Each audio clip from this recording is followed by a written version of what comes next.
Halo Sobat Nalanda, Namo Buddhaya Suki Hotu.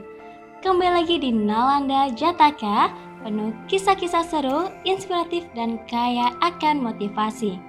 Bersama saya Audi yang akan mengajak sahabat Nalanda untuk mendengarkan sebuah kisah tentang cinta sejati yang tak diukur dari rupa, melainkan dari ketulusan dan kesetiaan.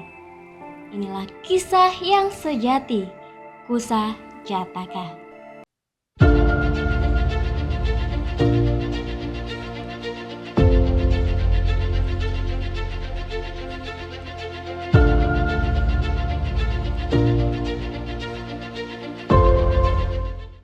Dahulu kala di kerajaan Malaya Megah berdirilah kota Kusawati yang diperintah oleh Raja Okaka. Permaisuri utamanya, Ratu Silawati melakukan tapa brata memohon anak sebagai pewaris tahta. Akan kesucian dan kemurnian Ratu Silawati, Raja Saka pun tergoyah dan akhirnya turun ke bumi sebagai wujud Brahmana tua, mengajak Ratu Silawati ke surga dan mengabulkan permohonannya bahwa Ratu Silawati akan memiliki 2 orang anak. Pertama, Kusa, seorang anak yang buruk rupa tetapi bijaksana dan pintar. Kedua, Jayampi, anak yang rupawan tetapi kurang cerdas dan kurang bijaksana. Sebagai bukti keajaiban, Sang Raja Saka memberikan rumput Kusa dan pakaian surgawi. Dalam kisah ini, Bodhisattva terlahir sebagai Pangeran Kusa yang buruk rupa akibat karma dari masa lampaunya. Pangeran Kusa dan Pangeran Jayampi tumbuh dengan kasih sayang kedua orang tuanya dan tentu dengan pendidikan yang terbaik. Ketika Kusa berusia 16 tahun, Raja ingin memberikan kekuasaannya kepada Kusa, sehingga Kusa harus segera menikah. Akan tetapi, Kusa menyatakan keengganannya untuk menikah karena ia sadar bahwa dengan wajahnya yang buruk rupa, pasti tidak ada satu wanita pun yang ingin menikahinya. Sehingga Kusa melakukan kemustahilan, yaitu bahwa dia akan bisa menikah dengan wanita yang persis dengan patung emas yang ia pahat. Akan tetapi, rencananya gagal. Utusan kerajaan akhirnya menemukan Putri Pabawati dari kerajaan Mada, seorang wanita cantik yang sesuai dengan patung emas yang ia pahat sendiri. Sehingga janji ia kepada sang ayah harus ditepati.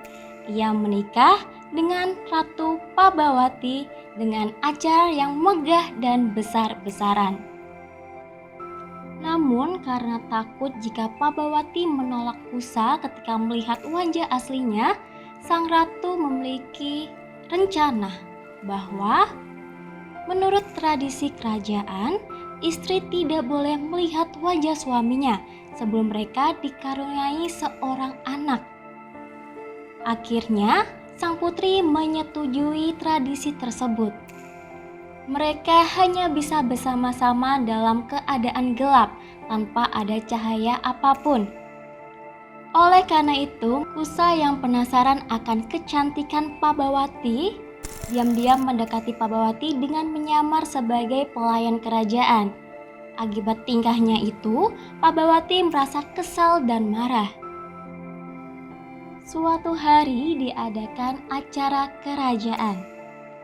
Kusa duduk di belakang adiknya yaitu Jayampi untuk melabui Pabawati agar mengira bahwa adiknya itu adalah dirinya. Pabawati yang mengira begitu pun menyapa sembari melambaikan tangan, "Suamiku!" Dan akhirnya Kusa yang mengangkat tangan. Mulai saat itu timbullah kecurigaan dan akhirnya Pabawati tahu bahwa Kusa adalah orang yang di belakang orang tampan itu. Sehingga Pabawati yang merasa terbohongi, merasa kaget dan sedih, akhirnya kecewa dan kembali ke kerajaan ayahnya. Kusa yang merasa patah hati pun tidak menyalahkan siapapun. Ia melepaskan semua tahtanya dan pergi menyusul istrinya ke kerajaan Mada. Di sana ia bekerja sebagai pemusik, tukang tembikar, penata taman, bahkan juru masak kerajaan tanpa sepengetahuan raja. Sembari terus menunjukkan ketulusan dan kecintaannya kepada Pabawati, meski dicela dan dihina oleh Pabawati. Melihat ketulusan Kusa, Raja Saka pun tergerak. Ia mengundang 7 raja untuk datang bersamaan untuk melamar sang Ratu Pabawati. Ketika 7 raja tersebut merasa terbohongi, ia mengancam untuk menyerang kerajaan Mada. Raja ketakutan bahkan ingin memotong tubuh putrinya menjadi 7 bagian untuk diserahkan kepada para raja tersebut agar tidak terjadi perang. Dalam keadaan genting, akhirnya Pabawati mengakui bahwa Kusa ada di dalam istana. Akhirnya sang raja meminta tolong agar Kusa dapat membantu perang ke-7 raja tersebut. Akhirnya Kusa kembali gagah dengan penampilannya sebagai kesatria, menunggangi gajah dan memimpin pasukan. Tetapi Kusa tidak memilih jalan perang, tetapi ia memilih jalan perdamaian dengan cara yaitu ke-7 adik Pabawati akan dinikahkan oleh 7 raja tersebut. Akhirnya semua pihak setuju dan langsung diadakan acara pernikahan besar-besaran dan megah. Akhirnya tidak ada perperangan, tetapi perdamaian. Akhirnya Pabawati menyadari ketulusan dan cinta dari Pangeran Kusa.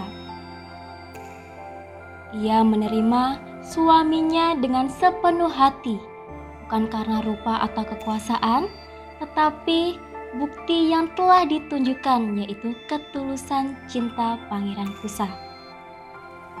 Akhirnya mereka hidup bahagia sebagai raja dan ratu yang saling sayang dan dicintai oleh rakyatnya. Itulah tadi kisah Kusa Jataka. Dari kisah ini, hendaknya kita bisa belajar dari Pabawati dan Pangeran Kusa bahwa cinta sejati tidak menuntut kesempurnaan, tetapi tumbuh dari penerimaan, kesetiaan, dan kebijaksanaan.